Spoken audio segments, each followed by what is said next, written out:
mean by that. Press enter, and there we go, 3461. Fairly simple enough. We can add this to a file, nums, press enter, and we can also do the following, and cat nums, press enter, and there you go, it's 346001. Now we can go ahead and do this again.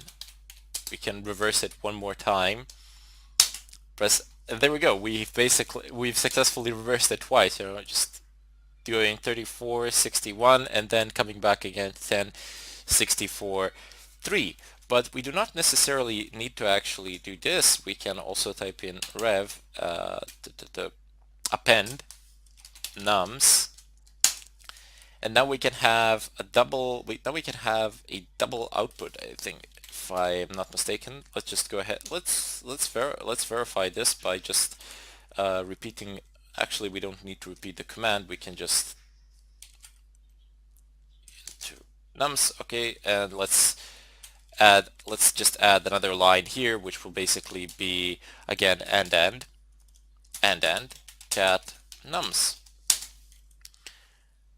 So we have 1060. I've actually appended it twice, but it doesn't really matter. It's like 1 2 3 4 5 6 7 8 9, and it's 0 1. You see, this is reversed. And let's go down.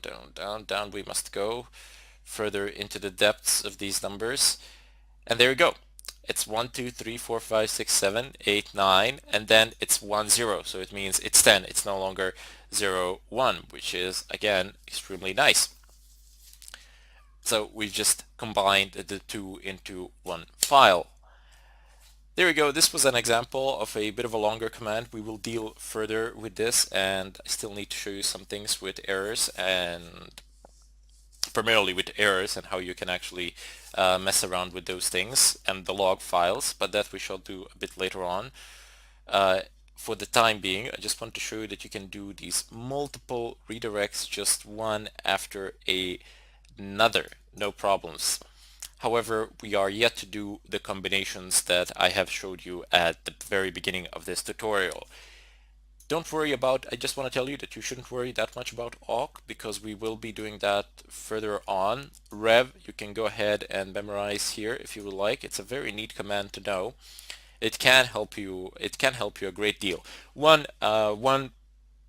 really simple example of rev being useful to the point of extreme, and I can actually show you this in the follow-up tutorial, is when you want to remove, let's say, the last two numbers or something of a kind, and the length of these numbers is not the same. So you see you have 4714 here, and then you have 1064 3. So the last two here, you would be able to specify, okay, remove numbers at position position, I don't know, 1 2 3 4 5, at position 5 and 4, and this would be an invalid statement for this upper number here.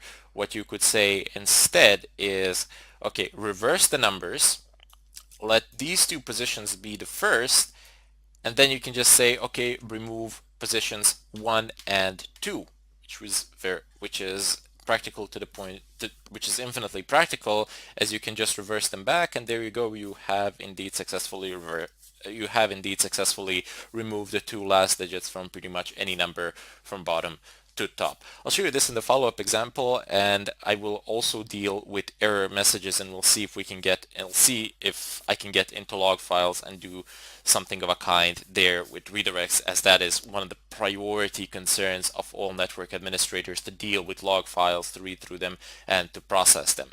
But we will deal with log files in more detail. However, in the next tutorial, I just wanted to actually give you a few more examples in this regard, as this is quite an important subject for you to master. It's not that complicated. It can be intimidating a little bit, but believe me, it is one of the most important things that you will learn while using Linux, and that is these sort of things, these redirections and text file processing. Anyway, I bid you all farewell, and I hope to see you in the follow-up tutorial. Welcome all. Today I am going to talk a bit about standard errors. and how to redirect them. So you would redirect the standard error with number 2 and a greater than sign. Simple as that. Now, this is a bit of a tricky area, primarily because you do actually need to cause some errors to happen. And if I may say so, I am an absolute master at this. I can cause errors pretty much anywhere, anyhow. They do happen to me anyway.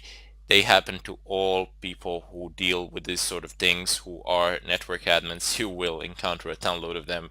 Of that, I assure you.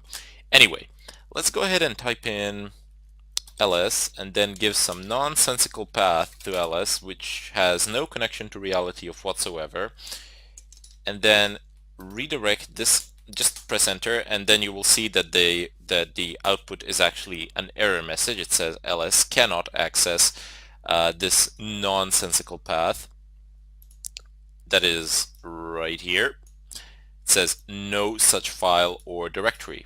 Okay, so we don't want to see that. For the time being, we will redirect this to, where shall we redirect this to? Let's call it let's just call it ERR, as in error. There you go. Nothing has been printed out to the screen, but if I type in cat ERR, press enter, there you go. The error has actually successfully been redirected to a file. Now, this is not a very practical example, is it? I mean, it's completely pointless because we want to see this error message unless we wanted to save it to a file and then analyze it later or something of a kind, or log it. But in general, not a very practical example. Let's see if we can do something else. Let's see if we can come up with a more meaningful error message. Type in, well, let's go to root